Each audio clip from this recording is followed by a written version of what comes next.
ನಾವೇನು ಬಿಜೆಪಿ ಅವ್ರಿಗೆ ಅಟೆಂಡೆನ್ಸ್ ಹಾಕ್ಬೇಕಲ್ರಿ, ಜನರಿಗೆ ತಾನೇ ಅಟೆಂಡೆನ್ಸ್ ಹಾಕಬೇಕು. ಅಟೆಂಡೆನ್ಸ್ ಹಾಕಿಲ್ಲ ಅಂದರೆ ಜನರು ತೀರ್ಪು ತಗೋತಾರೆ, ಜನರು ನಮ್ಗೆ ಶಿಕ್ಷೆ ಕೊಡ್ತಾರೆ ಚುನಾವಣೆಯಲ್ಲಿ.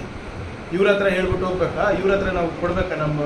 ನಮ್ಮ ಏನು ದಿನಚರಿ ಇವ್ರ ಹತ್ರ ಕೊಡ್ಬೇಕಾ? ನಾವು ಯಾವ ರೂಟಿಗೆ ಹೋಗ್ತಾ ಇದ್ದೀವಿ, ಎಲ್ಲಿ ಹೋಗ್ತಾ ಇದ್ದೀವಿ?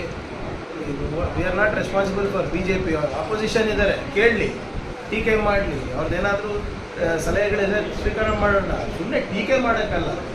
ಈಗ ಇವರು ಹಿಂದೆ ಪ್ರಭಾವ ಬಂದಾಗ ಇವರೆಲ್ಲ ಎಲ್ಲಿದ್ರಿ? ಕಲಬುರಗಿಗೆ ಒಂದು ಮಂತ್ರಿ ಕೂಡ ಯೋಗ್ಯತೆ ಇರಲಿಲ್ಲ ಬಿ ಜೆ ಪಿಗೆ.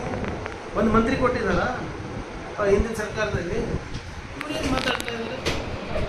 ಕಲ್ಯಾಣ ಕರ್ನಾಟಕದಲ್ಲಿ ಎಷ್ಟು ಚೆನ್ನಾಗಿ ನೋಡ್ಕೊಂಡಿದ್ದಾರೆ ಅಂತ ಹೋದ ಬಾರಿ ಬಿ ಜೆ ಪಿ ಸರ್ಕಾರ ಇದ್ದಾಗ ಅದಕ್ಕೆ ಜನರಲ್ಲ ಇಷ್ಟು ಭಾರಿ ಬಹುಮತದಿಂದ ನಮ್ಗೆ ಗೆಲ್ಲಿಸಿದ್ರು.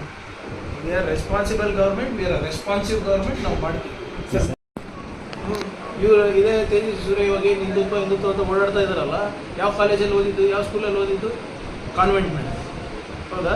ಇವ್ರು ಯಾವುದೋ RSS ಶಾಖೆನಲ್ಲಿ ಓದಿಲ್ಲ, ಇವ್ರು ಕಾನ್ವೆಂಟ್ನಲ್ಲಿ ಓದಬೇಕಂತೆ, ಇವ್ರಿಗೆ ಇಂಗ್ಲೀಷ್ ಗೊತ್ತಾಗಬೇಕಂತೆ, ಇವ್ರು ಒಳ್ಳೊಳ್ಳೆ ಸ್ಕೂಲ್ಗಳಿಗೆ ಕಳಿಸ್ಬೇಕು, ಅಬ್ರಾಡ್ ಹೋಗ್ಬೇಕಂತೆ. ಆದರೆ ಹಿಂದುಳಿದ ವರ್ಗದವರು, ದಲಿತರು, ಅವರಿಗೇನು ಆಗಬಾರ್ದಂತೆ.